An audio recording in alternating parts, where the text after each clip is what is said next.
On with the show.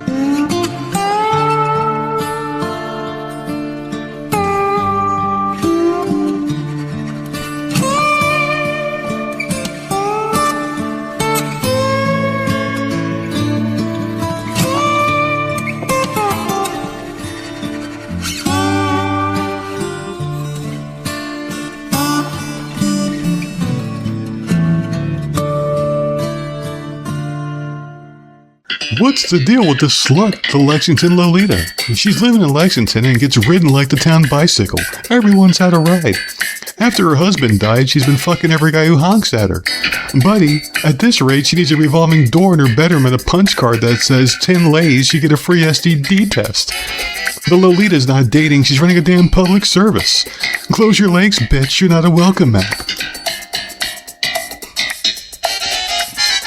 Hey, what's going on, everybody? It's another episode of the often imitated, never duplicated Voices of Misery podcast. And of course, I'm the nerd with another podcast for that ass. What's going on, people? Here in thunderstormy South Carolina, holy fuck, it's loud. Don't know if the microphone's going to pick any of it up. So if you hear any loud bangs in the background, it's not people in the house throwing shit around. It's the fucking thunderstorms going through, man. It's rainy, it's loud, it's dark, it's wet here. It is crazy weather here in South Carolina. And you know what? People in Jersey were having some weather really bad the other day. I know they were getting like 80 mile per hour winds. It was fucking insane. Trees getting uprooted, knocking down houses. I know a couple people lost their sidings in their houses. Their roofs were getting destroyed. I was doing a lot of just basically just watching the videos online, and fucking wild, dude. And I know people in the UK. I was actually talking to one of our friends and listeners up there. They were saying how they had like 92 degree weather, and they were telling me in Celsius. I had to get over here to Fahrenheit. It came out to like 92 Fahrenheit, and the next day it was like 57 degrees Fahrenheit compared to whatever the hell they use Celsius. But I had to do the math myself, you know what I mean? But anyway, yeah, the fucking weather's just crazy. So like they were all wearing like fucking shorts, and the next day they were wearing like fucking jackets, and they're like, what the hell's going on here? And it's making me wonder, what the fuck is happening, man? Is it really global warming? Is it the cloud seeding that they're doing to fuck everything up and throw our weather out of whack? Is it God being sick and tired of being mocked by these fucking weirdo motherfuckers doing stupid shit out there? Holy crap, it is crazy, dude. I'm sitting here right now listening, hoping the power holds out so I can record the whole podcast. If not, I'll be able to figure this thing out. I'll just do it next morning. You'll get it fresh hot off the presses, but I hope I can get this one through. I'm going to try to power through this one here. It's just loud and lights flickering and everything. It's pretty fucking wild here, man. Hopefully you guys are all being safe wherever you are. I know it's all over the place, not just here, man. Not just here. It's been fucking nuts. I actually had Squirrel Man in here to start the show, but he was meowing and going crazy once the thunderstorm started. He was hiding and crying and doing all sorts of crazy shit, so I had to remove him from here and put him in a safe area of the house here. It's fucking wild, man. I really wanted him in here today too, but you know what? The weather had a different idea, but we're still going to get through this episode today. I wanted to talk really quick, though, before we get into anything about the World Cup. I didn't watch any of the games, but I did keep attention to the ESPN website. I was watching the scores as it was coming through, and it was like 1-0, and it turned to like 3-1 when I checked the score. The U.S. was getting beat. In soccer, when you get a deficit like that, you know it's pretty much over. Very low-scoring games, when you get a couple of goals ahead, you can pretty much rest assured your team's going to lose. And the sentiment online while the U.S. team was getting beat was really odd. I went online just to see what the other people were saying, and it was like, of course, the liberals are all fucking happy. The U.S. deserves it. They were all fucking celebrating when the U.S. lost for some reason. Like, what the fuck? I don't know, man. It's a weird fucking world that we live in, where you got people actively rooting against the country that they live and reside in and pay taxes in and have always known has given them so much. They fucking hate it. And it's like, hating the country, it just doesn't make any sense. You're hating an inanimate object. The country's just a place you live. You hate it. It's impossible to hate a country. You hate the policies, yeah. Hate the people in charge, of course. That's what you want to do. But it's just like you have no pride in where you are. What the hell do you have pride in? And it just doesn't make any sense to me when you fucking listen to some of the arguments. And people were interviewing, doing those interviews in the street. You know how you get those people that are like right wingers. They interview left people and ask them why they believe what they believe, and none of them can tell you why. And, well, why do you live here if you hate the country so much? And they just try to say, well, Trump and fuck. But anyway, the U.S. lost last night. These people were online fucking celebrating, and it's just, I don't know, man. It makes me fucking laugh. It really does. I just don't understand what the fuck is going on in this world and why people are so dumb and why we have to deal with the shit that we deal with here. And I don't know, man. So congratulations to you fucking socialist, liberal scumbags. Your fucking country lost. So who are you going to root for now, Which fucking traitorous country that hates our guts are you going to root for to win this fucking thing, huh? You fucking scumbags. Starting this one off hot, huh? Starting it off hot, but I've been in the mood, man. I had a really bad night's sleep last night. It was fucking terrible. I woke up this morning at 3 o'clock on the dot, the witching hour, and it was really wild. I had a fucking nightmare last night. Ooh, I had a fucking nightmare. Yeah, it was a fucking crazy dream. It was Monday night, July 6th, as I was having this dream. As I know I got a hate listener out there, and I'm very curious if they had a nightmare at the same time. The hate listener and I, who are linked by hatred for each other. But my dream was about that person that I hate more than anything in the world, and it was a fucking terrible dream. And I woke up, and I'm like, oh, good, thank God it was only a dream. And I'm like, wait. And I looked at the time, like, it's fucking 3 o'clock. And this is the time that we always talked about as being, the witching hour, the crazy time. I'm always waking up at this time of the night. Can never understand it. So I'm wondering if, there was a mutual shared hatred in our dream last night for each other. And we just both woke up at the same time. I don't know why I wonder shit like that sometimes, but it's fucking wild. The first time I had a dream in so long, of course, it has to be a terrible one. But I woke up and I was up for a little bit, just hanging out, just enjoying myself. I had to check on the news and get stuff ready for the podcast today. So I stayed up for a little bit and went back to bed. So not a 98 sleep score that I got the other night. I was so proud of that on Sunday night, but no sleep like that. So I'm going to try to see if I can get some rest tonight and get back on some kind of a fucking schedule. It's been tough to sleep, man. I've been busy doing shit. This weekend I was doing a lot of things with Believe. Thank you guys for supporting one of our friends' podcast. It was one of the ones that we posted on our page here. So go ahead and show them some love. Give them some 5-star reviews. Haunted History Podcast. Really good stuff there about child serial killers. And yeah, man, it's just a really nice little family atmosphere we have here. Everything's great. Making some new connections, making friends, and just, keeping the ball rolling here at the Voices of Misery Studios, while also growing the troll Twitter page, which is, oh my God, man. I think it's 8,400 followers now on Twitter, and I'm using that one to promote the podcast because fuck it, right? Why not? Promoting the podcast and a whole bunch of nasty shit that people are asking for in the emails. I was doing that last night, sending a bunch of emails with a bunch of links and Google Doc files and whatnot. Yeah, I'm just going full on fucking who gives a fuck anymore, I'm just at that point where I just lost all care and concern for things, and I'm just doing what the fuck I want to do now, and it feels good, I have become unburdened by what has been, as Kamala Harris would say. Kamala, that stupid fucking cunt. She's going to be running again for president, they said, in, 2028? Yeah, 2028, yeah. She's going to be running for president again, that's what they're saying. They're saying between her and Newsom, and who knows, man. These fucking scumbags. It's like, can we get some new fucking faces in there? Why does that have to be the same revolving door of fucking assholes that we all hate all the time? It just doesn't make any sense, but I don't know, man. I haven't really been watching much. I've been watching that freaking Creep. I don't know how many times I watched that movie, Creep 1 and 2. It just seems like that's all me and Snickerdoodle are doing is fucking saying, hey, which episode of Creep you want to watch, and just rewatching it. The show is so funny, man. It's, I don't know if it's us or what. The two of us together are a bunch of fucking villains, man. I'm telling you, we watch some crazy shit. Creep is about this guy. I know I talked about this a bunch of times already, but he's a fucking serial killer who plays with his food and he records it, and it's basically shown from found footage. So it's like you find footage, you pop it into your VCR, you play it, and that's basically what the premise of the show is. You found some serial killer's tape and you're watching it, and he's explaining this whole process, and it shows him fucking with people, and it is fucking hilarious at certain points, and it's not supposed to be. I think we're just evil people and we're just laughing at horrible things, and you know what? Fuck it. It's good. It's entertaining. I've been watching it a lot, and I'll probably watch it again when I'm done with the podcast. I don't know which one, but I'll just throw it on and just enjoy it. It became comfort food watching that show. It's really fucked up, but I enjoy it, man. I'm waiting for some emails to come in. I want to hear what you guys think about it. You guys all can't be like nerd it and hate it because I recommended it to you. You got to tell me what you really think about this show. I think it's amazing.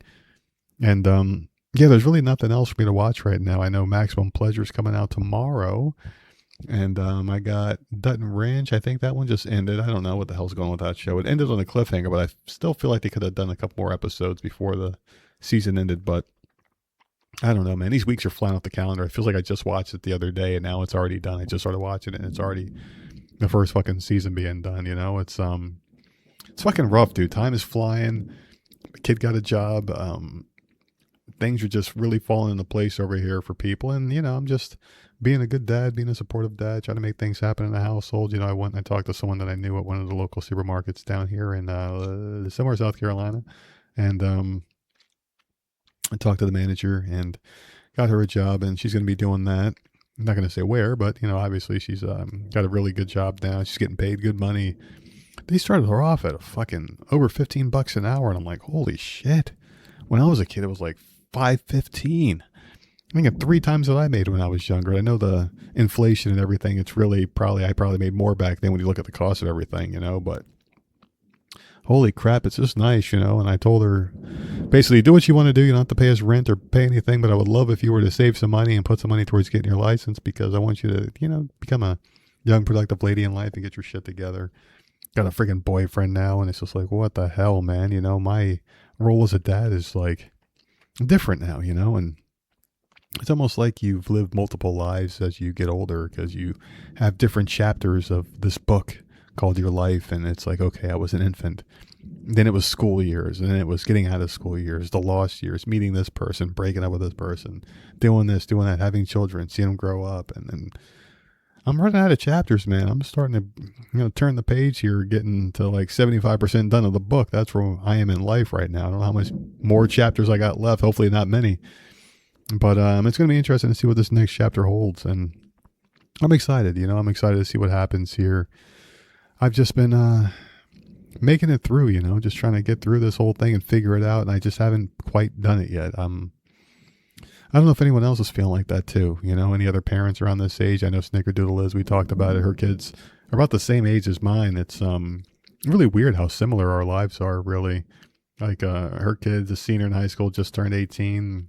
Right, Samantha just turned 18. It's like, holy crap, there's a lot of things going on. We both feel the same way too about like getting older and where we're at in life now, because it's like you have your kids, they get a lot more freedom as they turn 18, but you still want to be that parent, and you're also trying to figure out, hey, if I'm letting go here a little bit, that frees me up with more time to do what I want to do. And what do I do? And as you sacrifice a lot of years of your life being a parent, raising your kids, there's 2 ways you can go about it when you have children. You could be a good parent like we are and stick around and make sure your kids come first, and you give up a lot of your life and you don't do things and you deprive yourself. Or you could be a selfish parent and leave your children and let them run wild and become terrible people while you've lived your life. And depending on what side of the fence you're on, what political spectrum you are, or what version or what your algorithm of Twitter looks like, you're going to see 2 different messages. You're going to see some people saying to be selfish, not have children, and go out there and just do whatever the fuck you want. And then the other side saying you need to slow down, make a family, create more people. And I chose the path of creating more people. But I'm at that point now where I can be selfish, and I don't know, because I gave up so much of my life. Now it's like health starts to fail a little bit. You're older, you're crankier, you got more aches and pains, you don't feel like doing things. And before you realize, you're like, wait, where did these 18 years go when I was raising this child? And you're like, 18 years, I could have been doing all these things over the past 18 years, but instead I chose to raise a family. And there's no regrets here on my side. I absolutely love the choice that I made, but I also see why people wouldn't want to do it, because holy crap, what could I have done in these 18 years? Now I have the time to do those things, but I don't have the energy to do them because I gave up my life selflessly to raise a family. And I know, Snickerdoodle's in the same boat. I know a lot of other people are in the same boat now, where you're just trying to figure out who you are and what you want to do. And right now I have a good idea of what I want to do. I just don't know who I am. I thought I had a path laid out, and then 8 months ago things happened. I thought I thought I had a clear vision for the future, and what made me happy and whatnot. And then those things went away, and I'm recreating a new what would make me happy future. And I've kind of got a good idea now as to what it's going to be, but I still haven't figured out all the pieces yet. I'm still trying to find my place in the world, who I am now and whatnot, but it's getting there. I'm starting to put the pieces together, and it's just tough, It's tough because you have a lot of what ifs in life, and that's kind of what I'm going through now, and a giant question mark, like what happens next, and I'm waiting for things to happen. We're doing the whole Airbnb thing, trying to figure out how to become a productive homeowner and renter and all this other stuff. We're just looking at different options for the future, and there's just a lot of different things, man. Yeah, it's just interesting. I don't want to say too much more, as I do have hate listeners out there that try to figure out what the fuck's going on and whatever. But yeah, it's just an interesting time in life. That's all I can say here. But fucking A, it's July 7th, 2026. As I'm recording this fucking podcast. It's Tuesday. You guys be listening to this one on Wednesday. And every time I record this show, I'm in awe of how fast time is going. It's fucking July, man. I mean, holy fuck. I'm happy that time is going so fast, but also I don't feel like I'm doing anything in this time. Even though I know I've done a lot, it just feels like it's just moving too fast, where you can't even like slow down and collect your thoughts and just live in the moment. It's just going so quick. You don't know what the fuck is going on. But yeah, you know, we just got to keep on keeping on, people. Write a journal, fucking keep voice notes. I don't know anymore, man. Take a lot of fucking pictures. Figure out your life. Just don't take too many pictures, because before you know it, they could end up on the internet and, you know, that kind of thing. But anyway, let's get to some fucking topics here, man. I got some good topics here. But before we do, what I'm going to do is I'm going to pass out to our pal, Jerry Steinfeld. And on the opposite side of here, we're going to get to it and see what the hell is going on in our first topic. What's the deal with social media politics? Everyone's an expert after reading one headline. One side's screaming about freedom, the other is screaming about justice. And the rest of us are just scrolling for cat videos to escape the noise. I mean, what's the deal, people? Thank you for that word from our sponsors. So this is going to be one that I'm probably going to go off on here a little bit, because I just don't like dishonest people. I don't like liars. I don't like scumbags. And I hate people in California. So this is going to be an interesting one here, as California cities dominate the national catfish rankings as major West Coast hub takes the crown of shame. So catfishing, you guys know what catfish are, right? If not, we're going to read this on here. So one Washington city was named America's catfish capital, a new casino.org ranking of where online daters are most likely to be reeled by fake romantic profiles. But California was swimming right behind in the digital dating hall of shame. San Francisco was ranked second in the nation, as San Diego tied for third with Las Vegas, while Bakersfield landed in fifth, giving the Golden State 3 of the top 5 cities where lonely hearts are apparently most likely to get duped by too good to be true matches. I have a theory on this. The survey, released ahead of National Catfish Day on Thursday, June 25th, polled 2,000 Americans who have used online dating apps and sites, then created a catfish index based on how often respondents say they have been catfished, how many times it happened, the severity of the lies, and whether money was involved. All right, so let's pause here for a second. Now, there is something to it when you have 3 out of the top 5 most catfished areas in California, which is the most liberal, arguably the most liberal, maybe tied with New York or close second to New York. I don't know. Pick one when it comes to being liberal. And you know what these liberals are pushing? Pride. They're pushing pride. They're pushing transgender, LGBTQ bullshit. And a lot of these people think they're real women, and they will go online and they will post, hey, I'm a woman. Let's go meet somebody. You know, they might have a filtered face, a fucking whatever the hell, Snapchat, whatever the hell these apps are, where they make them look different and they clean up the picture or whatever. They can soften features. Most men won't look like fucking horses with fucking hair on their fucking head, like and lipstick on their face, like these other fucking scumbags. You know, they just try to look like a woman. They look like shit. They use those filters, and before you know it, you think you're going to bed with fucking the hottest woman in the world, and you hit her up online, and you go meet this motherfucker, and you see his ass. He's built like a fucking linebacker. You think you're going out with Tiana Taylor. You're dating Lawrence Taylor. It's fucking disgusting. So, I mean, that's probably what a lot of these cases are, but they're not going to say it, because then you have to paint transgender people as lying, dishonest scumbags. But that's just my theory. Let's continue on here. So about 71% of San Francisco locals said they had been catfished, and 80% of those victims said they sent money to someone who turned out to be fake, with averaging about $1,500 for the losses. The most common tricks in the Bay Area were fake photos and phony claims of wealth and success, because apparently even dating profiles needed a little startup funding. What's the point of this? I mean, I do know that there's like scams of the heart, where like they'll go after elderly ladies, and it'll be like some fucking dothead who calls them for tech support, and then before you know it, they find out they're lonely and they start hitting on them, and then, you know, it's just the way it is. And these women, they fucking fall for it. Or they got those Facebook accounts, you know, some fucking dude with perfect teeth and hair, and he's laying on his bed and not a fucking salt and pepper fucking beard and hair and shit. You know, I knew someone that was falling for that shit. And I was like, wow, how did you meet this guy? Oh, some online game like Plinko or some shit. I'm like, yeah, that's probably not the right person. And before you know it, guy started asking for gift cards, and she's like, yep, you told me. I'm like, yeah, I hate to tell you I told you so, but I told you so.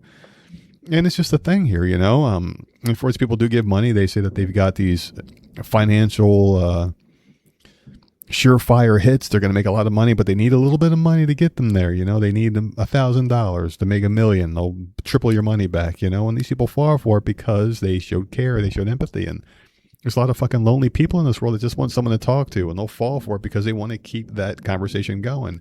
A lot of people think they're too smart. It'll never happen to me. I'm smart. Fucking Derek from Chicago fucking said he loves me. He looks like Brad Pitt. He probably even is Brad Pitt. Who knows? Those are funny too. There was the one about the Cody Rhodes, this wrestler, apparently sent a fan a video where he was stuck on the side of the road and says, "Hi, I'm Cody Rhodes. My dad is Dusty Rhodes." And someone fell for it. They sent them like $500 to get gas so he can make it to the show. And it was just some random fucking Indian using an AI video. And you know how AI is going to really fuck people up. This is the scammer's wet dream, really, man. AI and the voice tuners and all that bullshit they do. Like, there was one where this guy, you got to be careful if you ever get a phone call and it's just dead noise and then the call hangs up and you're saying hello, hello, hello. It's capturing your voice, so it can call up people in your contact list, and they'll say, hey, grandma, I'm in jail. I need money. They're going to kill me. And it's weird shit. And of course, hey, don't tell anybody, don't call the cops. Just send money to this address, or a gift card to Target, or Xbox Live gift card. Mom, these guys are going to cut my head off if you don't do it. And it's some fucking Indian playing an AI voice, and they get the gift card numbers and they do what they got to do. And who knows? It's fucking nuts, dude. But anyway, San Diego got soaked tying Vegas for the third highest catfish score. Nearly 98% of San Diego locals surveyed that they had encountered catfishing online with fake photos, ages, and locations. AI images and exaggerated lifestyles all surfacing in the city's dating pool. 22% of the victims said they sent money to their catfish. It's just a lot of desperate people out there, man. A lot of fucking desperate people. A lot of people are saying that these dating profiles in the apps are questionable as well. They're putting money into, become members of these sites, and they look like Bumble and Tinder and these other ones. And they're getting played. They're sending money to these fake fucking websites with fake profiles, and you're the only real one on there. And they've got bots talking to you, AI chat bots, and people are getting taken for months. It's fucking wild here. Yeah, this right here, 45% of Vegas victims said it took them about a month to realize they were being played, and 36% admitted they sent money to someone who turned out to be fake. I mean, this is some really sad shit, man. I'm just sitting here shaking my head as I'm reading this, and it's just, holy fuck, man. Besides the thunder that just fucking shook the fucking house I'm recording the podcast, it's just really sad to me how these people can fall for it. And these people aren't exactly stupid. They're just lonely and desperate, and that's a very, very dangerous combo, because lonely people will do anything to not be lonely anymore. I mean, look at Natalie Sanders. That fucking slut's all over the fucking internet right now, because she's a fucking desperate, lonely slut. And you feel bad for people like that. You really do. Catfishing, fucking looking like shit, putting makeup on to look halfway decent. You know what I mean? And it's like a two-way street. You got her doing it, you got other people taking advantage, and it's just a terrible fucking situation, and everyone's getting fucked. It's really bad news out there, man. You guys got to be safe. That's all I'm saying. Just be fucking safe, just don't be fucking stupid. That's all I'm saying, man. And it's tough because these guys will isolate you and say, don't tell anybody about this secret relationship. Don't tell anyone. Give me your money, It's fucking terrible. I just don't even know. I mean, if you got elderly people in your house, you might want to tell them to watch out for this stuff. Like, hey, be careful on the internet. Like, education, always be safe on there. Don't fall for fucking stuff like that, I don't know, man. It's fucking brutal out there. It really is. It's awful. So I just bring this one to you guys because I want you to just let people know in your life, because it always happens to older people, grannies, your grandfather, your grandmother, your aunts. We live in a world now where everyone's supposed to be isolated, not talk to each other. You don't fucking talk to people because of political differences or whatever ideologies. You're supposed to hate the other part of the country. And it does make you lonely because you're shutting out half the population at that point. People are naturally going to get lonely. Everyone's so fucking strict and whatnot with their expectations and whatnot. No one sees people for who they are, and everybody wants to be selfish with their bullshit, and you finally find someone that tells you everything you want to hear, and of course you want to hold on to them. And I can see why people would fall for it, because it is a killer, you know, it is. Tries people do stupid, desperate things, but just if you see anyone in your life, you know, if you got older people that spend a lot of time on the internet, if you got like a widowed grandmother or somebody, and they say they've met a friend online, ask questions. Say you want to meet the person. Do you have a picture? Anything like that. You got to get involved, because, you know, they're not going to see the obvious thing, because their heart will tell them one thing and it'll blind them. You know what I mean? So just keep an eye out for the older people, because those are the ones that are really getting hurt by this. A lot of the younger people are getting hurt too with the transgender bullshit, but hey, man, that's their fucking cross to bear. You deal with that shit your own way. It's a dangerous world out there, AI and everything. You just got to be careful with who you're talking to online. Just be fucking careful, people. You might even run into this guy. Don't swipe right on him, whichever one is the good one. You don't want to swipe right on this guy, because he has the world's smallest penis. He wants your money for enlargement surgery. He's bragging about being a title holder for having the world's smallest penis. He's saying it's daily frustration and embarrassment. And I mean, this is something you could easily hide, right? If you have the world's smallest penis and you know, like, hey man, there's something wrong with this thing. It's just so little. I'm peeing on my balls, you know, I'm watering the plants every time I pee, whatever the fuck, you know. You don't brag about it. You don't fucking talk about it. You don't show anybody this thing. You keep it to your fucking self. But this gentleman's bragging about it, so we're going to get some more about him. He's a North Carolina man. He's got the world's smallest penis. He's requesting $22,000 from the public to fund an operation that will add inches to his tiny tallywhacker. He posted a phallic financial aid plea on the GoFundMe page entitled, "Help Michael Get Micro Penis Enlargement Surgery." "I am reaching out for help with a deeply personal medical challenge," declared Michael Phillips, 38, on the crowdfunding platform for the operation. He's raised over $9,000 as of Friday morning. According to the post, a Southerner's miniature manhood measured at just 0.38 inches long, shorter than an aspirin tablet. I mean, holy fuck, dude. Don't like a goldfish has a bigger penis? Oh my god, it's smaller than an aspirin tablet? How the fuck is that possible, dude? How the fuck does it work? Like, you start to pee and it explodes. I mean, holy fuck. I mean, he's got his face on the fucking thing and everything on the GoFundMe. Dude, how embarrassing. This puts him well within the threshold of a micropenis, defined by the Cleveland Clinic as an atypically small one, measuring 3.67 inches or less. That's discovered in infancy or early childhood. Phillips wrote that his small phallus made everyday tasks like using the bathroom without making the mess difficult. He's since been forced to use diapers. Because of this, my doctor has advised that I must use pull-ups unless I can pursue a medical procedure to help increase the size and my ability to urinate. This has been a source of daily frustration and embarrassment, especially when traveling, which I like to do, and has affected my confidence and independence. I mean, I can understand it killing your confidence. I mean, what if you're like what if it's a curse? And like, you could be the best looking dude in the world and have the fucking micro penis, and girls want to see it, and you're like, oh no, I can't. I mean, what the fuck do? You can't say you're gay because they're going to want to see it. I mean, what do you do to stay abstinent your whole life? Like, what the hell do you do? I mean, this is fucking, I can only imagine how fucking awful this must be. Holy crap. Just reading this guy's story, I'm like, man, that must suck. You got to wear fucking pull-ups. Understandably, the poor fellow has come up short in the sack. The biggest challenges I've faced are having a relationship and being a virgin still and being able to talk about it openly because of how embarrassing of a topic it is. This is where he was on an IGV official where he joked that he had the world's smallest penis during an interview. He recounted one mortifying incident in high school in which a girl saw his tiny tallywhacker and laughed at him, putting him off of pursuing dating and relationships for a long time. And while the North Carolinian has had a couple of sexual experiences, he said he wasn't able to get it in and eventually lost interest in romance entirely. Yeah, obviously. Over the years, my story has been featured in the news and on television, but has brought some awareness to my condition, but has also added to the emotional weight I carry. The one-inch wonder said and there's not even, said he has worked hard to save enough money for the operation, which would involve injecting semi-permanent dermal filter into his member. But he still needs additional support to cover the full cost, hence the endowment fund. While the procedure will not cure my condition, it would make a significant difference in my daily life and help me avoid the need for pull-ups and regain some normalcy and comfort. I'm reaching out to anyone who understands how challenging it could be, he implored. Your support would mean the world to me and help me take a big step forward with living with more dignity and independence, he says. Yeah.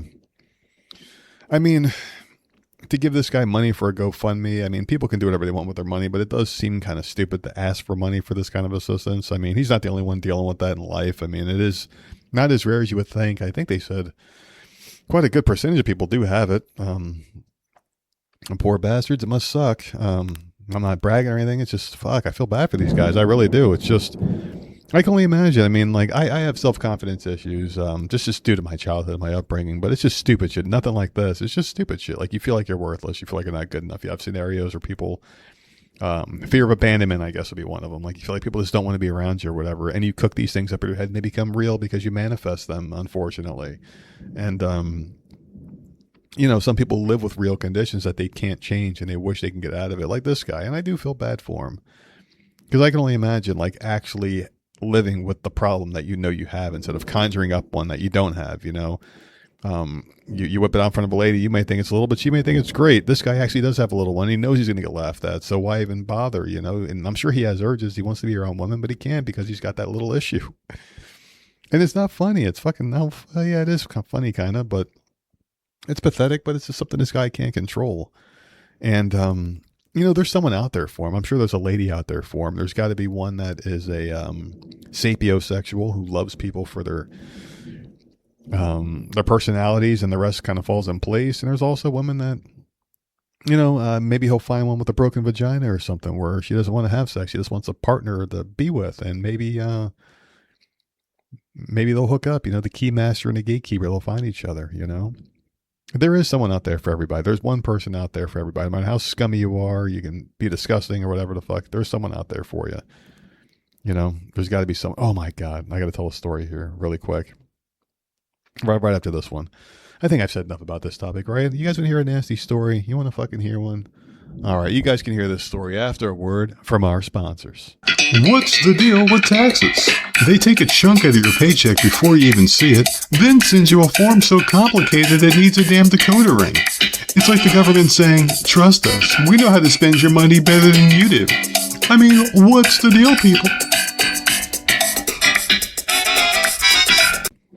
All right, thank you, Mr. Steinfeld. Anyway, back to the story I wanted to tell you guys. So I was at Walmart the other day, and I went there to go pick up some vitamins because I've been taking, some supplements here and there, some zinc. I've been taking some testosterone. So I'm getting older, I'm trying to replace the stuff that I am getting older. I'm going to need, just stuff like that. Daily 1-a-day vitamin, just stuff like that, nothing crazy. And I'm picking them up here, and a woman in the store is like, sir, and she keeps calling my, sir, and I love being called sir. I was about to throw down in that store real quick with this woman. Like, come on, girlfriend, what you want to talk about? She keeps calling me sir, and anyway, I'm like, what's going on? And she's like, watch where you step. I'm like, why? And she's like, look down. And I look down. There's a bunch of like brown shit on the ground. Like, what the hell is this? And there was piles of fucking shit all over the place. I'm like, what the hell is going on here? There was shit all over the damn aisle. I'm like, oh, thanks for telling me. And there was like piles of it, just piles of dump. And I'm like, how many people did this? She's like, one. I'm like, one person? I've seen less shit come out of a fucking elephant. Remember that scene in Jurassic Park where they had that big pile of shit and Jeff Goldblum's like, oh, it looks like shit. Yeah, it was shit. A big fucking pile of shit all over the fucking store, all over the place. More than that Jurassic Park movie. Smeared on the damn aisles. Everywhere I walked, there was shit. I'm like, what the hell is going on here? People were dancing around it, tap dancing like Gregory Hines, jumping over the squares, like, don't step on the lava, but it was shit all over the floor. And this poor worker's trying to clean it up using that magic powder stuff, and it was disgusting, dude. I don't know how the hell people can do that in a store. Walmart is a fucking mess. People go there to just be disgusting and nasty. And yeah, it was gross. So, yeah, that was my interesting story of the fucking week right there. Just going to Walmart and seeing shit all over the floor. And that leads us to this story here, explosive diarrhea. This parasite cases are up 400% in a week in hardest to hit state as experts still search for the source of this damn thing. So there's a parasite that causes explosive diarrhea. It's quadrupled in Michigan, skyrocketing to 681 people, which is up from 170 cases in the state less than a week ago. Michigan is by far the hardest hit state. A New York State official told the Post that 120 cases have been recorded across the state since May 1st.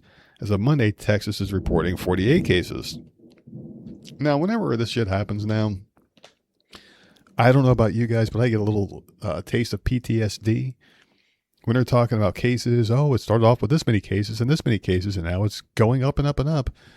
I worry because this is the COVID playbook. They were talking about this sickness that it's nothing to worry about, and then these cases and cases and cases are piling up. You wonder when they're going to have to do something about it, And it's something as mundane as explosive diarrhea, which sucks, but you can live with it, You can get over it in a couple of days. You just drink a lot of water, whatever the fuck, eat some fiber, flush it out. I don't know. But whenever I see things like this, it starts where, oh, it's in this state now. It's in this state. Remember the hantavirus and the other one? They were trying to push that shit. It seems like they're always talking about sicknesses and cases going up. I wish they would fucking stop talking about it, Just stop talking about people getting sick. Because I don't want to fucking hear about it because it makes me nervous.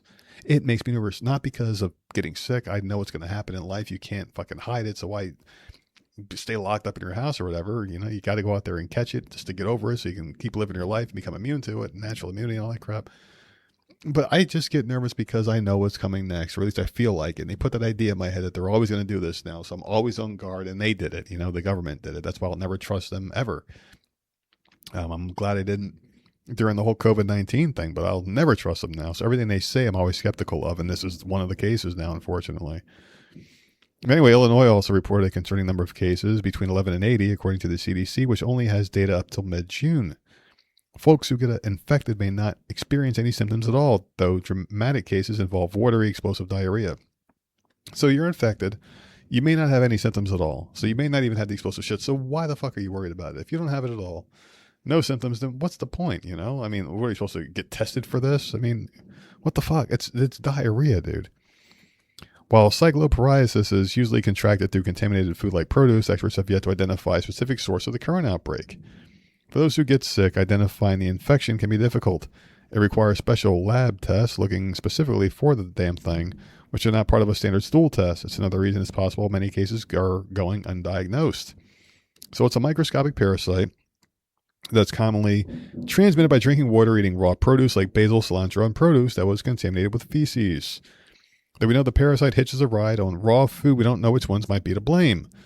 Of course, the CDC has to fucking stick their nose in it and says cases haven't been linked to a common source and are still investigating. So it's a parasite that can cause cramping, nausea, vomiting, fatigue, and diarrhea. This is basically just food poisoning, a very low concentrated amount of it. It's not going to kill you. It's not life-threatening. Severe diarrhea and vomiting can cause dehydration, which is dangerous to left untreated, especially in young adults and people who are immunocompromised. This is worrying me, man. They're talking about it way too much. They have a map on here. Talking about Alaska, Wisconsin, Colorado, Ohio, Pennsylvania, Jersey, Connecticut, Massachusetts, Tennessee, Virginia, North Carolina, Georgia, Louisiana, and Florida were also reporting cases in June. In the CDC's June 16 report, 145 cases reported across 17 states. Yeah. It's just weird how they're tracking this so much. They're talking about how fucking many people are catching it, how contagious it is. So you got to be careful here. It's either they're going to try to destroy the food supply to get rid of it, or they're going to try to make everyone take something or whatever the fuck, because they just want to, just whatever the fuck they can do. They're basically throwing shit against the wall to see what sticks. And that's basically what this is here. I know you got to make people aware of things that are happening in the world, but this is just one of those things that it's just, they fucking did it before. And now every time they mention cases anywhere over any sickness, I'm going to be worried about it because I don't trust these motherfuckers. But anyway, I bring this article to you guys because if you do live in one of those states, just simple reminder for you, wash your produce. Don't just fucking eat it. Wash your vegetables, wash your, and this is something I'm not saying because I'm paranoid about this. I'm not.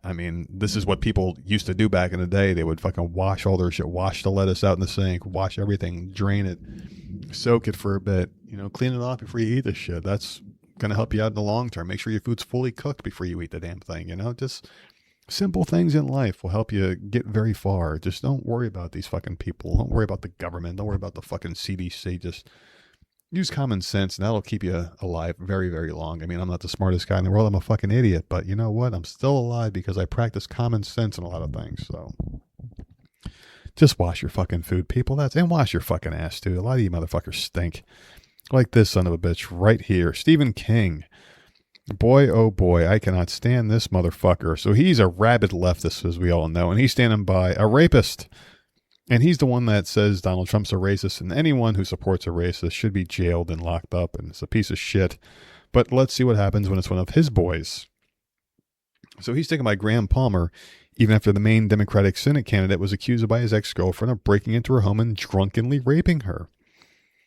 Maine resident Jenny Rassicott made the allegations against Plattner in a bombshell report published in Politico on Tuesday that threatens to end the Oyster Man's already scandal-ridden campaign.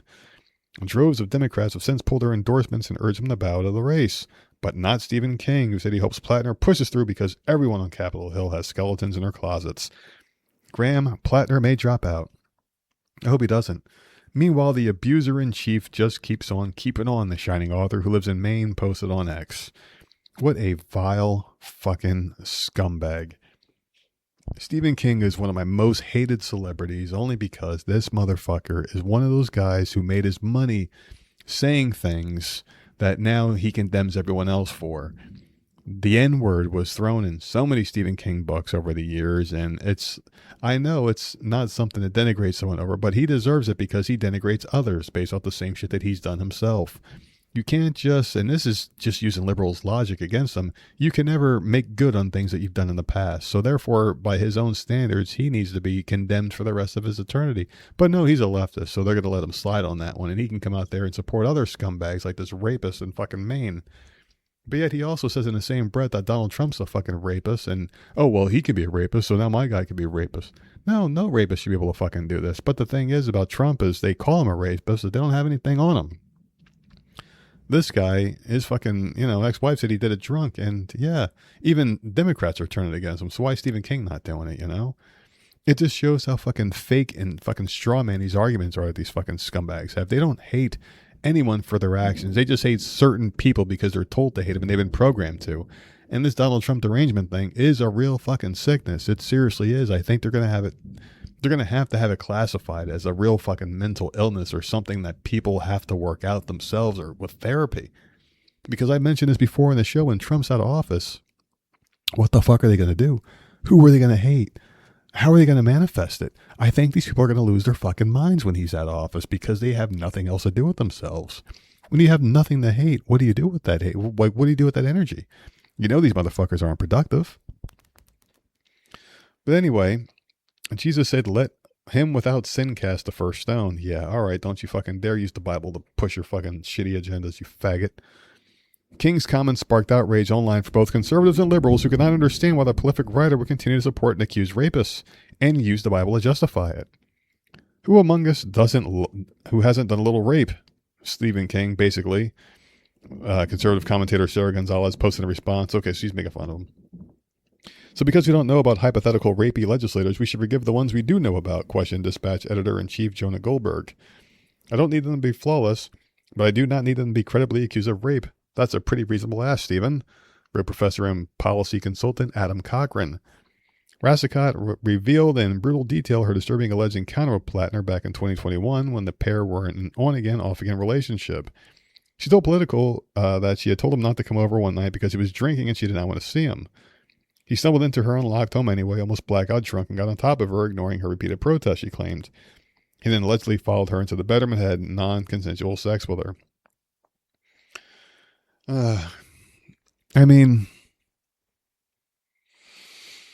Yeah, I know, and the believe all women thing is, it's a tough one because you look at a lot of these cases, and I was on Reddit the other day reading an article about Conor McGregor was on the Jimmy Kimmel show, and a lot of leftists were pissed off because Jimmy platformed the rapist, but Conor McGregor was never accused of rape. He settled out of court with this woman, which also kind of kills her argument because if I was raped by a human being and I was a woman, I would want that person to pay.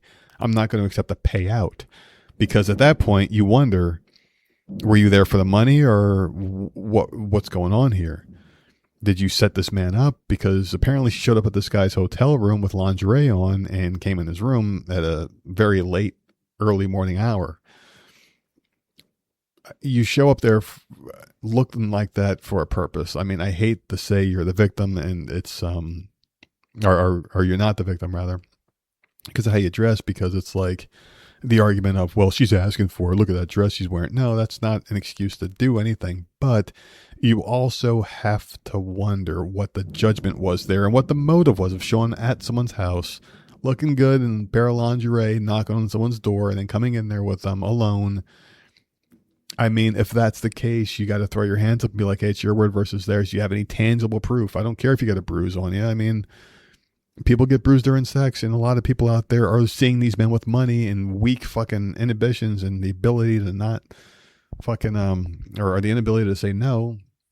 I mean, a lot of these are traps. You know what I mean? They're fucking traps. Did this woman do it? I don't know anything about this woman or the guy in Maine. I'm just reading it because I think Stephen King's a fucking faggot, and I think the double standards need to end. But now I'm just jumping down the whole rabbit hole of like, hey, how many of these cases are actually real when it comes against celebrities? You know, it also makes me think about the old supermarket scam where people would fucking spill water on the floor and then trip and fall on it, and then they would collect a little insurance payout until cameras were implemented and used better over time. And people that would drive down the road, they would see like a Walmart truck or someone gets fucking hit and killed by a UPS truck, and their fucking truck burns down the side of the road, and some slut gets a fucking $1 million settlement or whatever to spend on dudes she's trying to fuck. It just makes you wonder what the motive was behind the whole thing, you know? It really does. Like, are you in it for the money? Did you actually love the person? Like, what the fuck, you know? Is the real person coming out now? You got a few bucks, so you can wipe your tears away with your dollar bills, you know what I mean? How many of these fucking people are out there telling the truth? How many people out there are getting hurt and not talking? And how many people are out there just saying they got hurt so they can get a payout, you know? It sucks, man. Like, I was talking to one the other day. She was telling me how she was sexually assaulted years ago and told me the whole story. You know, this guy was drugged up. He came to her apartment or her flat, and he forced himself on her, and he had drunk dick, and he was really mad at her, blaming her for the whole thing. He couldn't get it up, and he was like, you know, on top of her, forced himself on her. She was crying. She was, you know, just trying to let him get it done so she wouldn't get hurt. And apparently the guy passed out. She called the cops, got him out of there, and never talked to him again. But she had to like move and do all this other shit, change fucking cars and all this crap. And it's just like a really scary thing when you're a woman, you know. But she didn't go any further with it. She didn't press charges or anything. She just wanted the guy out of her life. And it's fucking terrible that women have to do that. But the ones that are really sexually assaulted, a lot of them just go unreported because they don't think they're going to get believed. And you got other ones out there that make it hard to believe women when they're out there showing up at dudes' fucking hotels at 2:00 in the morning looking all sexy and then accepting $1 million payout to keep your mouth shut. And it's like, hey, some people, if you're really out there doing this shit, you have to pay. And when you out there accepting money, it's kind of hard to take you seriously, you know? And you got Stephen King out there fucking being a fucking faggot. And this guy's, oh my God, he single-handedly won the Democratic nod for the Senate from Maine with 72%, though 90.5% of the people went with the other person, Janet Mills, who spent her campaign in April. So Janet's probably going to get in there and take over if this guy gets forced out of the race. But if Stephen King has anything to do with it, this guy might actually win office there. So I just want to throw that one out there because I think it's a weird fucking double standard, man. How these guys all of a sudden say, you know, this guy's a fucking scumbag. You can't vote for him, or otherwise you're a scumbag. But our guy's cool, you know. And it's just Stephen King. At least he's getting it from both sides here for the most part. But still, it's just fuck Stephen King, man. Fuck him, dude. Fuck him and his stupid fucking son. They can't even write a fucking story without it getting shitty near the end anyway. But yeah, here's another one here for you guys, man. New details on the magic mushroom makes users see tiny gnome people. Scientists have no idea how it's doing that. Gnome people. Sounds interesting, right? I'm going to keep you guys in suspense on this one because I'm going to ask for a word from our sponsors, and then we'll get into the little gnome people. Maybe I'll have some mushrooms and see them here. Catch you guys after the break. What's the deal with black people in crime? I mean, 13% of the population are doing like 50% of the murders. It's like they looked at the Constitution and said, nah, we're taking the pursuit of happiness part and turning it into a full-time job with guns. I'm over here double locking my door like it's Fort Knox, and around here treating every corner store like it's Black Friday at the felony outlet. Buddy, commit to something legal for once. Basketball or even that crap music. I don't care to stop making the evening music like a family reunion. I mean, what's the deal, people? And thank you, Mr. Steinfeld. Let's get back to the story here. So before the break here, I did tease that there was a magic mushroom making people see little gnomes, and we're going to get into that one right now. Magic mushrooms, you have no idea. Move over, psilocybin. There's a new psychoactive agent on the scene. You know what I mean? A study published last month in Mycoglia has unearthed new details on how one freaky fungus makes those who ingest it hallucinate. Teeny tiny people all around them. Something that no other shroom is known to do. A typical magic mushroom contains the compound psilocybin or psilocin, They take about a half hour to kick in and produce well-known psychedelic effects like heightened color perception, pulsating objects, or moving geometric patterns in the scenery. Users also experience psychological side effects such as dilated pupils, elevated heart rate, nausea, and impaired coordination. Not the Lanamoa acetacea. I'm probably fucking butchering the name of this mushroom, but whatever. Most of those who eat it report none of this. They can seem functionally sober and their surroundings remain largely unchanged, except for the miniature people. Thus far, it's the only fungus, let alone food, on the planet known to produce such a hallucination, and scientists have no idea how it's doing that. Even to this day, science doesn't understand what's going on in the brain to cause this or how to treat it, and this mushroom is the only thing that we currently know to reliably produce this effect. Said University of Utah researcher Colin Donmauer in a new interview with Live Science, adding that the gnome-like beings appear after about 12 to 24 hours and may stick around for several days to follow. All right. This is fucking crazy. These aren't like some vague hallucinations. These are like three-dimensionally rendered, highly detailed figures inhabiting your exterior world. And they're also interacting with objects in the real world, like crawling up chairs and tables or under doorways.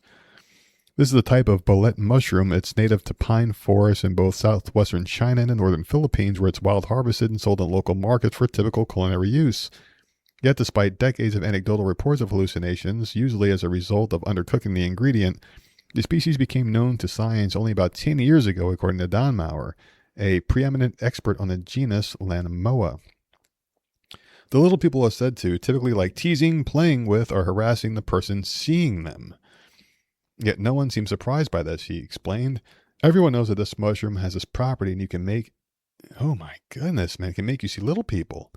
But they'll continue to eat it anyway because they're just not afraid of that effect. It's got to be fucking cool, man. Holy fuck. So this fucking mushroom, you eat it and you see little tiny people, known as Lilliputian hallucinations after minuscule Lilliput people depicted in Jonathan Swift's 1726 novel Gulliver's Travels, is completely unknown to silence.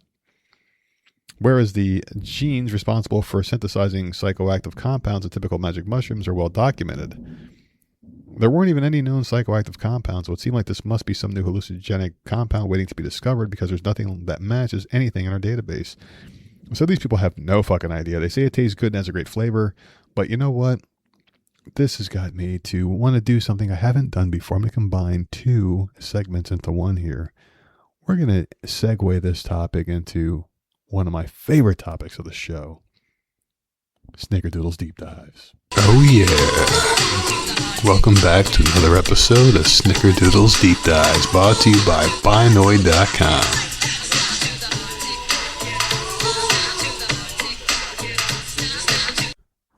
Oh yeah, I fucking love that so much. I like to throw it in anytime I can here. But you know what, man? I feel like this was the most apropos time to throw a deep dive out because I want to talk about this. I want to talk about this mushroom thing here because not only because I want to try it and see these little people for myself, but because I think this leads to a bigger, broader discussion about faith, religion, God, and what we have here on this earth.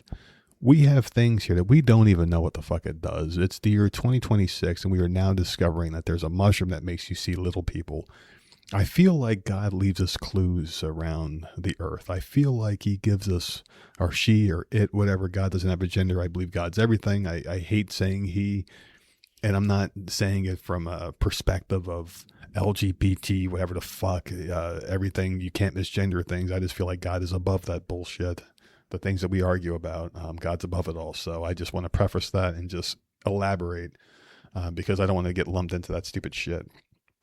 But anyway, I feel like God does leave clues here, and I feel like everything that we're seeing is possibly real. And I do think that drugs are a gateway to unlocking what we can't see normally. It allows our brains to relax and see things that are unseen, like how I talked about infants and animals looking up in the corner, smiling at things. I remember once our baby was looking at nothing and smiling and jumping up and down. You're like, what is she looking at? And she was in her crib, jumping up and down, laughing and joking. I'm like, hey, it's probably my dad. You know, my dad passed away years ago, and maybe my dad was playing with her, you know, a relative, like maybe one of her relatives. I don't know. And it always made me wonder, you know, like, what are they saying? Is it just a kid being a fucking goofball, not seeing anything and just laughing? Or is there something more there? And I've seen cats swatting at things before. I've seen a dog bark at shit that's not necessarily there. And you're wondering what the hell is actually there. And I did have one crazy experience where in our old place in Myrtle, we were in the bathroom and I was taking a shower or whatnot. I came out the bathroom and I looked up in a corner of the mirror and there was a little hand, like a handprint. Like someone touched it and took their hand away and there was a handprint. Clear as day, smaller than anyone's that was in the house at the time and in a spot where the kids couldn't reach it. And this was years ago, and I remember calling Nerdette in the room, and she came in and she looked up at the corner and was like, what the hell is that? I'm like, look, it's a fucking handprint. How did that get there? And I was almost accusing her, even though I knew it wasn't her hand or the kid's hands, because like I said, this was years ago and the kids' hands are even bigger than this little tiny hand. And there's no way they could have reached it. They would have to climb all the way up the top of the sink, put their hand at a weird crooked angle that I don't think their arms would have bent that way, and touch the corner of the mirror. And I'm like, what the hell is that? And it really freaked me the fuck out a little bit. And there's also been other moments too where I've been on the mushrooms recently and I see things that may not actually be there. You feel things that are in the room with you, and it's just so intense that it's real. And I've seen shit. Like, I've seen some crazy fucking things. Sometimes I'll wake up the next morning because it does stay in your system, and I'll go out to like get the mail or whatever. Sometimes I just like to go outside when it's completely dark out and just take a whiff of the air and just look around, and sometimes you'll see something in the corner, right? What was that? Like a shadow that moves or whatever, or you feel there's a presence and you're like, what the fuck? The hair stands up on you, and it's some intuition, like something's there. And it's very crazy because I wonder if it's like playing with a Ouija board. Like, we're not supposed to see the things that are unseen by the normal eye, but we find these drugs that allow us to see them, and maybe we can bring something back or it attaches to us, like Insidious, where the main fucking thing of the movie was when the dad was in the movie and their stupid fucking son Dalton was having like a spirit attached to him, and they were showing in the pictures it was getting closer and closer to him, only because he was allowing himself, his brain was able to astral project. And he was going to the further, which is where the demons and the monsters and the deceased lived. And he was able to go there and come back freely, but one attached to him. And I'm wondering if that's something that can happen if you get so mushroomed up that you see these little fucking gnome people or whatever, and they just attach to you, or they know that you can see them, and it causes some disruption in the fucking demonic, whatever this realm is, the Keebler fucking realm or whatever the fuck. There was a story when I was a kid about they like lived in a shoe or a boot or some shit, and it's like, what the fuck, like, is this real stuff? These ideas come from somewhere. The idea of Toy Story is basically what this is. Your toys come to life. You see little things that aren't supposed to happen that happen.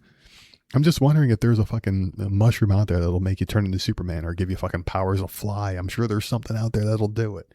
Lock these fucking things in your head that maybe you can read people's minds or move shit with a thought. I wonder if there's a temporary power up like Super Mario Brothers. Who the fuck caught? And this comes from China. They were saying it comes from that area, and that's where the video games get made. So maybe this guy got fucking hopped up on mushrooms because they know what these mushrooms could do over there. They had Mario touch a mushroom, he gets big and strong. He gets touched or whatever, like it shrinks. And maybe the idea of the mushrooms giving powers came from that idea. You don't know. I mean, none of us do. It's fun to theorize about it for sure. And I do believe that drugs are the key to unlocking whatever the fuck is going on out there. Maybe finding some secrets, Look at From.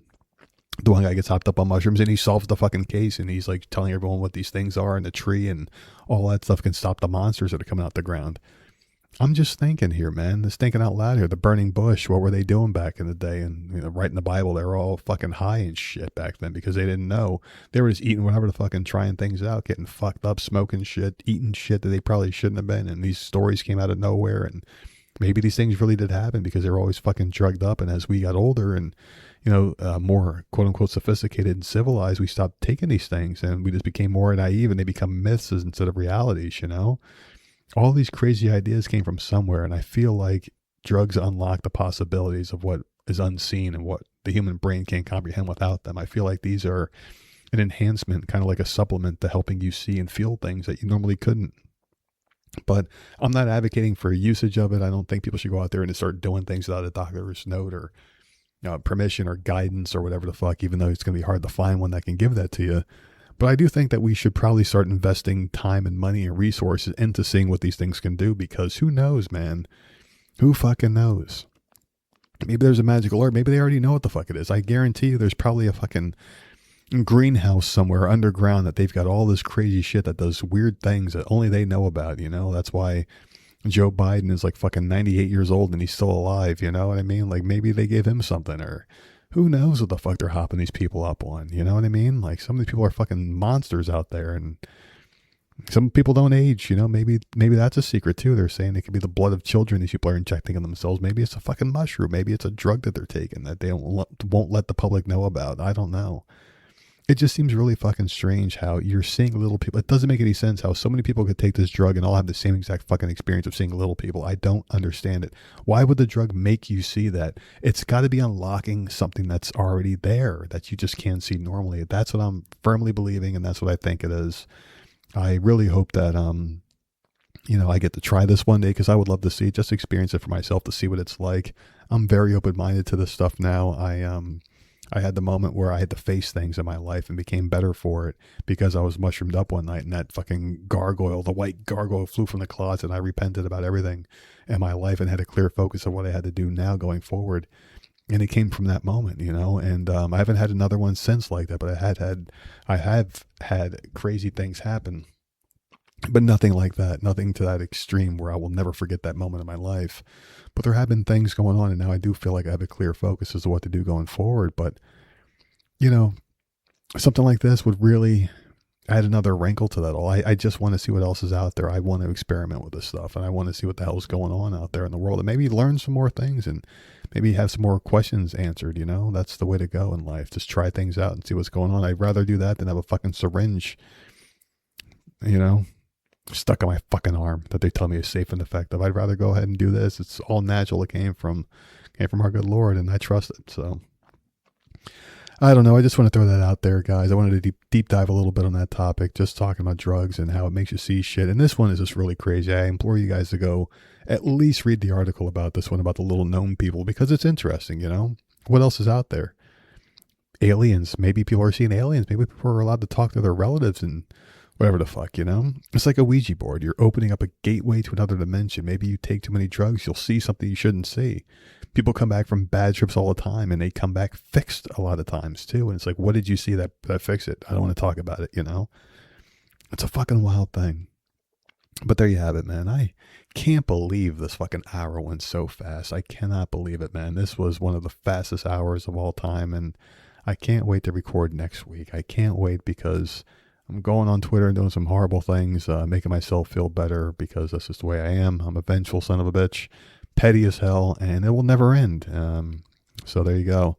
I know tomorrow I'll be watching Maximum Pleasure Overdrive. I absolutely love that show. I'll be watching that, and I'll be watching some more Creep Tapes. I'm waiting for season 3 to hit. I actually reached out to the guy who created that, and I'm waiting for a word back to see if I can get him on the show. That would be fucking amazing. Probably not going to happen, but it would be cool. I think he's a little woke, so probably not going to happen if he actually listens to the show beforehand. Yeah, I ain't going on that show. It's all good. I still love the programming. It's really good stuff. You guys got anything similar to the Creep Tapes or Creep, I would love to watch it. I like that kind of stuff. It's really interesting, and it makes me laugh. And it makes my best friend laugh, too. And we love to laugh at other people's misery and horrible shit. Of course, if it's scripted and fake entertainment, it's always funny. But yeah, there you have it, people. I'll be doing that. And I'm really far in Batman Arkham City. That's my least favorite. Or Arkham Knight, sorry, the one with the car. I fucking hate that one. But I'm doing it because I want to get through it. And after that, I'll probably find the next game to conquer. Maybe Metroid. I don't know. I got nothing to do and a lot of time to not do it. And I just want to say thank you guys for listening to the show and supporting our friends over at Believe. And for new friends coming from other platforms, listen to our show, get us a chance. I want to say thank you guys. Do us a big favor. Follow us on Twitch because we're almost to affiliate status on there and make some serious bread while we're doing these fucking live shows there. I don't know how long we'll be doing them on Twitch. If you guys follow us on there and we build a little bit more of a following like we had on Podbean, maybe we'll keep it going on there for a little bit. I do like the ease of access on there. I just don't like the layout. But yeah, go to twitch.com/voicesofmisery. Follow us on there. We go live every Monday and Friday, 6 o'clock p.m. Eastern time. You're not going to get the live notification unless you follow us on Twitter at Voices of Misery, or if you follow us on the Twitch at Voices of Misery, and you'll get the notifications as we go live there. Definitely send us emails. I'll send you some funny shit if you ask for it. Funny, disgusting, depressing, but also hilarious.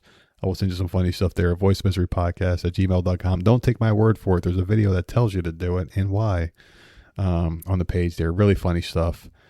But yeah, that's about it for me, man. Hope you guys have a great rest of your day. I love you guys so much. You guys are the best part of my day. And I just want to let you guys know that I mean everything I say on this show. And it's not bullshit. It's not propaganda. We're not getting paid to say things any certain ways. All coming from me and my twisted mind. So keep that in mind. This is about the realest show you'll ever fucking hear. I love you guys. One last word from our sponsors. We'll take it out of here. We'll see you guys Friday. What's the deal with liberals? They scream tolerance while canceling anyone who disagrees, drive electric cars that run on coal-powered guilt, and lecture us about climate change from their private jets.